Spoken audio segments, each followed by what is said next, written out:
قرآن کریم کے اندر بہت ساری ایسی آیتیں آئی ہیں جو حسد کے مذمت بیان کی گئی ہے، لیکن غور طلب بات کیا ہے جانتے ہیں؟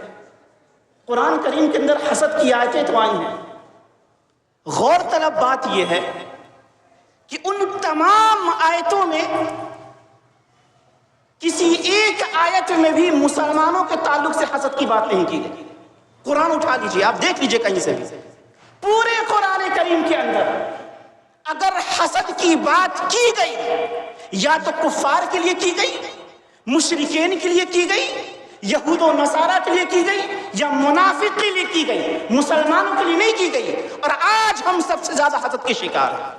آج ہمارے گھر حسد کی وجہ سے ٹوٹ رہے ہیں، آج ہماری دوستیاں حسد کی وجہ سے ٹوٹ رہی ہیں، آج ہمارا گھرانہ حسد کی وجہ سے چکنا چور ہے۔ اب پورے قرآن کریم کے اندر یہ شیوا مسلمانوں کا نہیں بلکہ کفار کا رہا ہے۔ پورے قرآن کریم کے اندر یہ مسئلہ، یہ صفت یہ مشرکین کی رہی ہے، یہ منافق کی رہی ہے، ہماری نہیں رہی ہے، مسلمانوں کی نہیں ہے۔ اپنے آپ کو مومن و مسلمان کہنے والوں کی یہ صفت نہیں ہے کہ ایک انسان دوسروں سے حسد کرے، ایک انسان اپنے دوست سے حسد کرے، ایک انسان اپنے بھائی سے حسد کرے، ایک انسان اپنی ماں سے حسد کرے، ایک انسان جائیداد میں حسد کرے، اس کو کیسے زیادہ مل گیا، مجھے کیوں کم مل رہا ہے۔ بنارس کا واقعہ ہے، بنارس کا، اسی حسد نے ایک بیٹے نے اپنے ماں کے کمرے کے لائٹ کو کٹ کر دیا، کھانا پینا بند کر دیا۔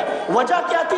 اس کے حصے میں جو جائیداد تھی کم آئی تھی کہ میرے بھائی کو زیادہ کیسے ملی اور مجھے یہ ہے حسد، یہ ہے حسد۔ انسان برباد ہو رہا ہے۔ یہ آگ میں نے شروع میں کہا، یہ آگ دکھتی نہیں ہے، جلتی سب کے اندر ہے۔ جو بچا لیا اس چیز کو، جو اس جلتی ہوئی آگ پر مرہم رکھ دیا، جو اس جلتی ہوئی آگ کو بچا کے رکھے، بجھا دیا، وہ بہتر۔ ہر شخص جل رہا ہے حسد کی آگ میں، اس آگ کو بجھا دے وہ پانی تلاش کر۔ علامہ اقبال نے کہا اس آگ کو جو بجھا دے اس پانی کو تلاش کرو جو یہ آگ کو تمہیں بجھا دے۔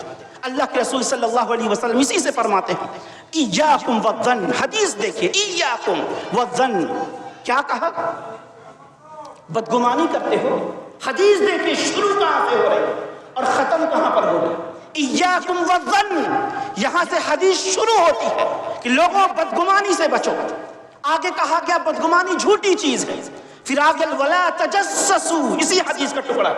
اللہ کے رسول فرماتے ہیں لوگوں کے عیبوں کی برائی میں توہمیں نہ لگو، لوگوں کی برائیوں کی۔ آج کیا ہے ہمارا معاشرہ، ہمارا سماج یہ نہیں ہے، ہم اپنے دامن کو نہیں دیکھتے، دوسرے کے دامن کو زیادہ دیکھتے ہیں۔ حدیث کیا کہہ رہی ہے؟ لوگوں کی برائیوں کے ٹوہ میں نہ لگو، ولا تحاسدوا، اور ایک دوسرے سے حسد نہ کرو، حسد نہ کرو اور نہ ہی برائی کو ٹٹولو۔ آج یہ شیوا ہمارا نہیں؟ کیا آج ہم بدظن نہیں؟ کسی بھی بات کو ہم سن لیے کہ فلاں شخص تمہارے بارے میں یہ کہہ رہا تھا، نام نہیں ظاہر ہوا، اس کے منہ سے نکلتا ہے کہ فلاں نے نہیں کہا ہوگا، اسی نے کہا ہوگا۔ یہی ہے ظن، بدگمانی۔ آپ کو معلوم نہیں، آپ نے سوچا نہیں، سمجھا نہیں، اس کے منہ سے آپ نے سنا نہیں، کوئی گواہ نہیں، کوئی ثبوت نہیں، اور آپ نے کہہ دیا فلاں نے کہا ہوگا۔ یہی ہے ظن۔ حدیث نے کہا کہ ظن سے بچو، بدگمانی سے بچو۔